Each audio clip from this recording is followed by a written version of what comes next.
सब्बी धाणी देहरादून, होनी खानी देहरादून, पर भला हो इन सत्रों का, जो गैरसैंण की याद आ ही जाती है।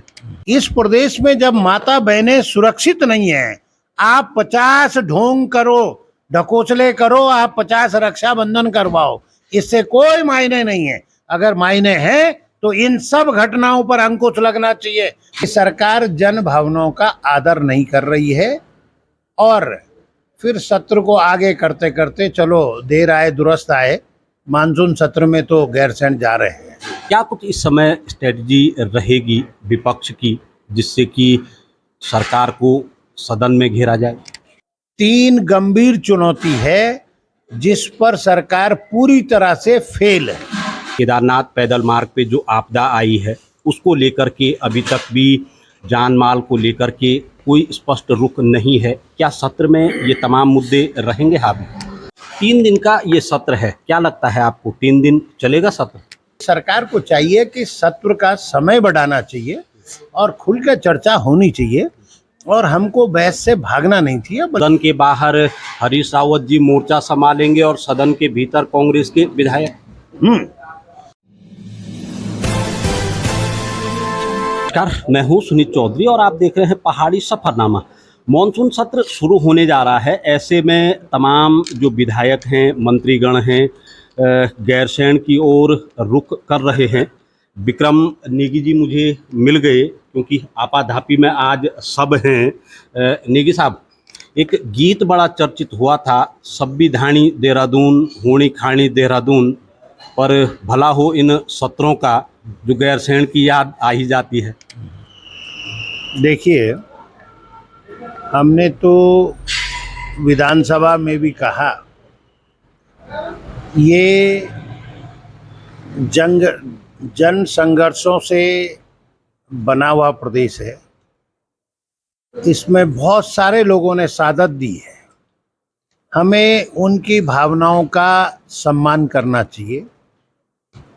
गैरसैंण में सरकार ने ग्रीष्मकालीन राजधानी घोषित की, लेकिन ग्रीष्मकाल तो खत्म हो गया, अब मानसून सत्र आ गया।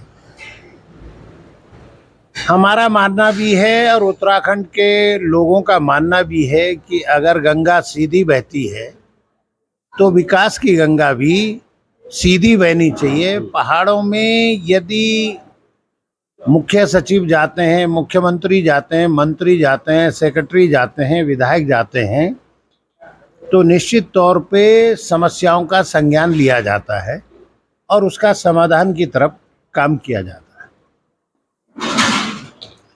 लेकिन वर्तमान सरकार का जो रवैया है, जब ज़्यादा बहुमत से सरकार जीत जाती है और अगर वो कई बार जीत जाती है तो फिर उसकी नज़र ज़मीन की तरफ कम रहती है। मुझे ऐसे ही लगता है कि सरकार जन भावनाओं का आदर नहीं कर रही है और फिर सत्र को आगे करते करते चलो देर आए दुरुस्त आए, मानसून सत्र में तो गैरसैंण जा रहे हैं। लेकिन इन सब चीज़ों को गंभीरता से लिया जाना चाहिए और समय पर इन सब पर काम किया जाना चाहिए। 3 दिन का ये सत्र अभी तक है, तमाम मुद्दे विपक्ष के पास हैं। क्या कुछ इस समय स्ट्रेटजी रहेगी विपक्ष की जिससे कि सरकार को सदन में घेरा जाए? सवाल ये है कि सबसे पहले तो हमको ये छोटा सा प्रदेश जो पर्वतीय प्रदेश है, इसके मूल में जो भावनाएं हैं कि घर और गांव का विकास कैसे किया जाए, ये उत्तराखंड के पहाड़ी क्षेत्र में शिक्षा, स्वास्थ्य, रोजगार 3 गंभीर चुनौती है जिस पर सरकार पूरी तरह से फेल है। यहाँ जो अस्पताल हैं, यहाँ किसी का न तो ऑपरेशन होता है, न कहीं प्लास्टर चढ़ता है, छोटी मोटी चोट के लिए भी ये रेफरल सेंटर है। शिक्षा की हालात ये है कि स्कूल बंद हो रहे हैं। कहीं ना कहीं ऐसी स्थिति और परिस्थिति आ चुकी है कि हम जब उत्तर प्रदेश में थे, मुझे लगता है हम उससे पीछे जा चुके हैं। कम से कम तब इतने बड़े स्तर पर पलायन नहीं होता था। और जब तक हम इनके मूल में नहीं जाएंगे, इनके कारणों को नहीं जानेंगे, तब तक ये सब अधूरा है। इसलिए सरकार को घेरने के लिए एक ही नहीं, पहले तो ये पिछली बार सरकार कह रही थी कि हम नारायणी सेवा कर रहे हैं, मतलब माँ लक्ष्मी की सेवा कर रहे हैं। और माँ लक्ष्मी का मतलब था कि जो उत्तराखंड की हमारी वंदनीय मातृशक्ति है। लेकिन आज देहरादून के बस अड्डे में क्या होता है 16 साल की लड़की के साथ? रुद्रपुर में क्या होता है, आपके हरिद्वार में क्या होता है, आपके अंकिता भंडारी का मामला अभी भी उसे न्याय नहीं मिल पाया। और अगर सरकार अंकिता भंडारी के मामले में न्याय कर देती, सख्ती करती, तो निश्चित तौर पे ये सब घटनाएं नहीं होती। ये सब जो है मुंह बाएं खड़े हो रखी है और माता बहनें इस प्रदेश में सुरक्षित नहीं है। लॉ एंड ऑर्डर की गंभीर समस्या इस प्रदेश में होने जा रही है। आपदा से लोग बुरी तरह से त्रस्त हैं। आपदा के मानक इतने कम हैं कि सरकार को चाहिए, तो मुख्यमंत्री जी भी पहाड़ के रहने वाले हैं, हमारे अधिकांश मंत्री पहाड़ के रहने वाले हैं। पहाड़ों में 1 लाख 2 लाख में यदि हम सहायता भी दे रहे हैं, मानते हैं कि वो मुआवजा नहीं हो सकता, सहायता भी दे रहे हैं, लेकिन इतना तो दें कि जिससे वो परिवार अपने पांव में खड़ा हो सके। घर किसका टूटता है? जिसका घर कच्चा है, जिसका घर कमजोर है, जिसका घर पुराना है, जो घर नहीं बना सका, वही तो बारिश आई, बारिश के वजह से उसका घर टूट गया। और वो कमजोर परिवार हमेशा के लिए ऐसी स्थिति में आ जाता है कि वो घर नहीं बना पाता है। और आपदा के मानकों में सरकार को चाहिए कि विशेष सहायता दे, जिससे हम सही मायने में इस प्रदेश की सेवा कर रहे हैं, तो हमको ये विशेष पैकेज देना चाहिए। अगर एसडीआरएफ के मानक नहीं है तो राज्य सरकार को अपनी तरफ से व्यवस्था करनी चाहिए। इसके साथ ही बहुत सारे मामले, चाहे वो गेस्ट टीचर हैं, अभी उत्तराखंड आंदोलन के कारी कई दिनों से धरने पर बैठे थे, क्षैतिज आरक्षण वाला। अब जब पिछली बार सदन में क्षैतिज आरक्षण का जो विधेयक सरकार लाई, जब हम लोगों ने उसका अध्ययन किया तो उसमें इतनी खामियां थी कि इससे पहले उत्तराखंड आंदोलनकारियों को जो आरक्षण मिला और जो उनको नौकरियां मिली, वो सब जाती। इसलिए हमने जोर देकर कहा कि ऐसी गलती मत करो, इसे पास मत करो, इसे परवर समिति को सौंपो। फिर ये परवर समिति को गया, उसमें हमारे भी मेंबर थे, और फिर शुद्ध रूप से बन के जब आया हाउस में, इसे पास कर दिया गया। लेकिन एक ही समय में उत्तराखंड क्षैतिज आरक्षण और यूसीसी का विधेयक राज्यपाल महामहिम को गया, लेकिन महामहिम के यहाँ से यूसीसी का विधेयक तो तीसरे दिन दस्तखत करके वापस आ गया। इसको 8 महीने लगा दिए। इस बीच में बहुत सारी नौकरियां निकली। तो ये हमारे जो भाई या जो हमारे आंदोलनकारी साथी हैं, उनके बच्चे या वो खुद इससे वंचित रह गए। चाहिए था सरकार को इस पर जल्दी डिसीजन लेती और समय पर इसको देती। विधायक जी, एक तरफ तो इन दिनों रक्षाबंधन का त्योहार चल रहा है, बीते दिवस रक्षाबंधन था। आज भी मुख्यमंत्री को केदारनाथ विधानसभा के 2 स्थानों पे रक्षा सूत्र बांधने के लिए पहुंचना था, मगर प्रदेश की अगर स्थिति देखें, अभी आप स्वयं कह चुके हैं कि चाहे आईएसबीटी हो, चाहे रुद्रपुर हो, तमाम मामले हैं, क्या कहेंगे इस पर? देखिए,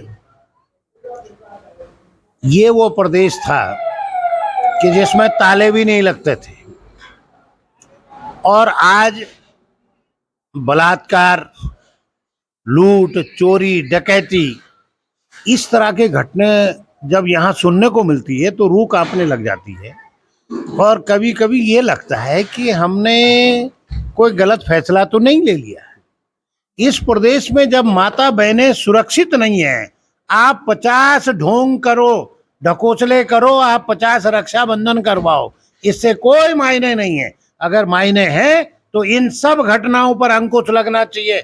माता बहनों की सुरक्षा और रक्षा की जानी चाहिए। और कहाँ गया कानून का डर, कहाँ गया लॉ एंड ऑर्डर का भय ये तो कहीं दिखता नहीं है दूर दूर तक। और सरकार हर चीज को जवाब देने से या हमने दो आदमियों को पकड़ लिया, इससे ये खानापूर्ति से काम नहीं चलने वाला। ये छोटा सा प्रदेश, ये सुंदर प्रदेश, और इसको यहाँ के लोगों का जीवन सुखी रहे, यहाँ के लोग अच्छी शिक्षा प्राप्त करें, यहाँ इतनी बढ़िया आबो हवा में लोग रहते हैं, उनकी भावनाएं भी अच्छी है। लेकिन जब सरकार कुछ करेगी नहीं और इस तरह की घटनाएं इस प्रदेश में होती रहेगी तो ये बेकार के ढकोसलेबाजी है। मॉनसून सत्र शुरू होने जा रहा है। बीते दिनों की अगर हम बात करें तो केदारनाथ मंदिर जो कि दिल्ली में शिलान्यास हुआ, कांग्रेस फ्रंट फुट पे उस पे रही है। अभी केदारनाथ पैदल मार्ग पे जो आपदा आई है उसको लेकर के अभी तक भी जान माल को लेकर के कोई स्पष्ट रुख नहीं है। क्या सत्र में ये तमाम मुद्दे रहेंगे हावी? देखिए, दुर्भाग्य इस बात का है कि अब हमारे देवी देवताओं की भी फ्रेंचाइजी दी जा रही है, और बड़ा दुर्भाग्य यह है कि मुख्यमंत्री जी उसमें शिलान्यास में शामिल हुए। अरे शास्त्रों में स्पष्ट लिखा, हिमालय तू केदारे चा, 12 ज्योतिर्लिंग में से ये ज्योति के रूप में भगवान शंकर प्रकट हुए और हिमालय में केदार में हुए। उसको दूसरी जगह नहीं ले जाया जा सकता। और वहां जाके कह गए कि जो वहां नहीं जा सकते वो यहीं दर्शन कर ले। अरे जो नहीं भी दर्शन करते हैं वो भी रहते हैं, लेकिन आप किसी तीर्थ की, आप किसी धाम की मान्यता बदलने वाले कौन होते हैं? इसके लिए तो जो धर्म के शास्त्री हैं, जो इसके जानकार हैं, वो इस काम को करें। एक तो ये बहुत गलत काम किया गया और कांग्रेस ने फ्रंट फुट पर आकर केदार प्रतिष्ठा बचाओ हर की पैड़ी से लेकर और सोनप्रयाग तक पैदल यात्रा निकाली। उसके बाद हमने भी सोनप्रयाग में देखा, ऊपर तो हमें जाने नहीं दिया गया, पर वहां देखा कि जो लोग आ रहे हैं, कोई कह रहा है कि हम 12 लोग थे, इनमें से 6 लोगों का पता नहीं है। कोई कह रहे हैं कि हम 3 लोग थे, इनमें से 2 का पता नहीं है, और वो रोते बिलखते बदहवास हालत में थे। हमको चाहिए कि जो कोई रिपोर्ट करे उसकी छानबीन करे, उसका गांव का है, उसके घर से पूछे कितने लोग गायब हो गई। इसे ढकाने और छिपाने की आवश्यकता नहीं है, और मुझे लगता है कि सरकार इसको छिपा रही है। और जो वहाँ स्थिति थी वो बहुत अच्छी नहीं थी। मतलब मैं एग्जैक्ट आंकड़ा ये सब तो नहीं बता सकता हूँ, लेकिन जो यात्री थे, जो आ रहे थे ऊपर से, जिनको रेस्क्यू करके भी लाया गया, जो उन्होंने स्थिति बताई वो कतई अच्छी नहीं थी। और मुझे लगता है कि प्रशासन और सरकार आंकड़ों को छुपा रही है। 3 दिन का ये सत्र है, क्या लगता है आपको 3 दिन चलेगा सत्र? देखो, हमारा प्रयास होगा कि प्रदेश के जो ज्वलंत मुद्दे हैं उन पर चर्चा हो। और एक दिन तो चूंकि बड़ी बहन हमारी शैला रानी रावत, जो केदारनाथ की मान्य विधायक थी, उसका देहांत हो गया। पहले दिन तो उनको श्रद्धांजलि के साथ सत्र नहीं चल पाएगा, तो उनको श्रद्धांजलि दी जाएगी। दूसरे और तीसरे दिन इन्हें अनुपूरक बजट भी लाना है। अनुपूरक बजट में ये अगर मद भी पड़ेंगे तो उस पर भी टाइम लगेगा। इसलिए सरकार को चाहिए कि सत्र का समय बढ़ाना चाहिए और खुल कर चर्चा होनी चाहिए, और हमको बहस से भागना नहीं चाहिए, बल्कि चर्चा अगर होगी तो कोई ना कोई समाधान निकलेगा। लेकिन मुझे लगता है कि मैंने कहा पहले भी कि ज़्यादा बहुमत की सरकार कहीं ना कहीं तानाशाही रवैया हर मामले में अपनाने जा रही है, जबकि नियम है कि साल भर में 60 दिन सत्र चलना जरूरी है। लेकिन कहाँ, ये तो मेरे ख्याल से 5 साल में 60 दिन नहीं चलता है। हरीश रावत जी कह रहे थे कि सत्र के दौरान उपवास रखेंगे, क्या कुछ है ये? हरीश रावत जी इस प्रदेश के सबसे वरिष्ठतम नेताओं में से हैं और सबसे अनुभवी व्यक्ति हैं।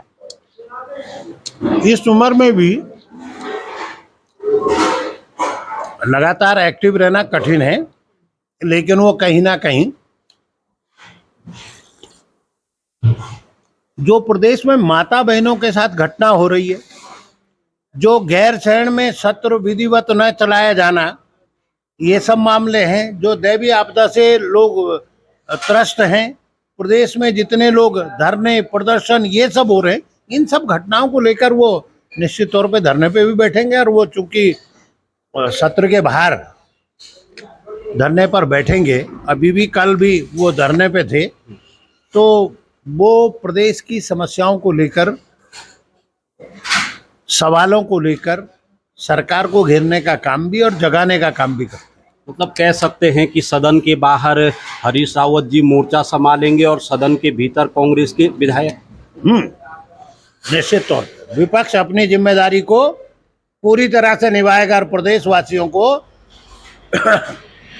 जो उनकी समस्या है उन पर चर्चा भी करेगा और सरकार को घेरने का काम भी करेगा।